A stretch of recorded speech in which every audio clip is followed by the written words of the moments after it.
Good morning, students. Welcome to your education online class.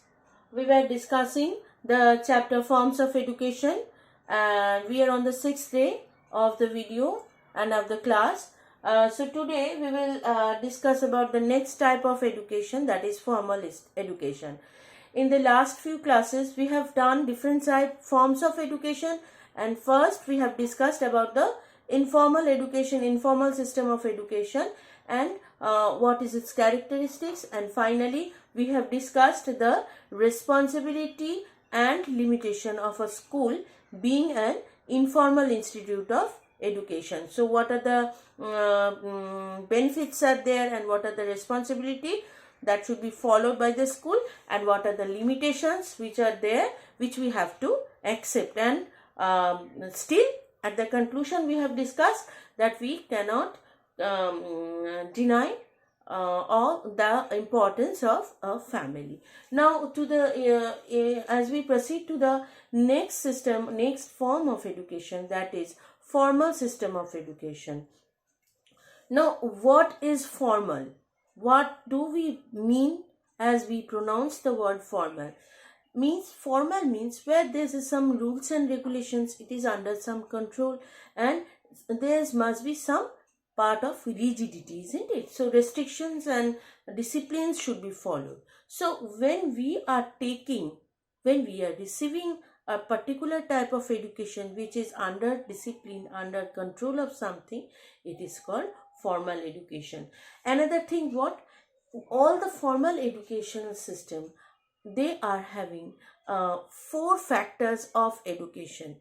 And when these four factors of education, what are the four factors of education? One is child, another one is teacher, third curriculum, and finally the fourth one is the school complex or the institution where the entire educational system will be conducted. So in case of formal education, these all four factors are running together with cooperation and with or under some features and some control. It is called formal system of education. So if we discuss about it in details, what we will see that as we know that in the entire education system, the student is considered as the most important factor of education, because you are the student, so you will have your own choice of selecting the own stream what you like. Now after class 10 you have decided to take arts, some are taking science, and some students are taking commerce, some are going to the vocational trainings for they need some vocations or some work immediate after passing class madhyamik exam or the first board exam of life. So there are some rules and regulations for the student. And when you are at the first stage of the school, if we consider a school as a formal institute, over there we are coming with some disciplines. We have to come in time, we have to be with proper dress, with proper school uniform, with polished shoe. So discipline is there in the life of this child being a student. Again the teacher, they are also abide by some rules and regulations. They have to come to the school in time, they should be properly dressed, because the teachers are a place of respect, isn't it? If they lose their respect from the student, there's no how she or he will teach the student, isn't it? So this is teacher, the place of teacher we have already discussed, it is also of high importance. Third one is curriculum. Now if the continuous interaction between the teacher and the student goes on, then what the means will be, that means what will be the means of communication, isn't it? Both meeting for formal and informal goes on between the teacher and the student, but for formal interaction there should be some curriculum which will be followed by the teacher as well as by the students. So before I start class 11, I have told you what are the syllabus you have to cover, so you know better that what are the topics you are going to do in this year. So there should be some curriculum, what you are going to read and what should be explained. And the fourth factor is the school or the institute. I should not say school. School is a type of formal institute, but school is not the only institute. It can be college, it can be university, it can be anywhere where a formal education is going on, where these four factors, child, teacher, curriculum and school is there. Now school, why school is important as a fourth factor of the education? Because the entire system will be conducted where there should be a fixed place. And if you see that, you can say that yes, it can be conducted in home also, but there's a basic difference in home and school. You see the atmosphere and the environment which is created on school, it is not possible to create in home. See, as in this situation, we all are going through a different difficult position, isn't it? And we are conducting online classes. So see, I have to buy this board, and we all have to, not only me, all the teachers have bought a board. They have to be ready with chalk, we need duster, we need scale, we need everything to explain you, and we have hired one new capacity of explaining you through online classes, isn't it? So all these amenities and facilities, what we are trying to conduct from home, we have to manipulate and we have to manage according to the ambience of the school, how the atmosphere in school was there.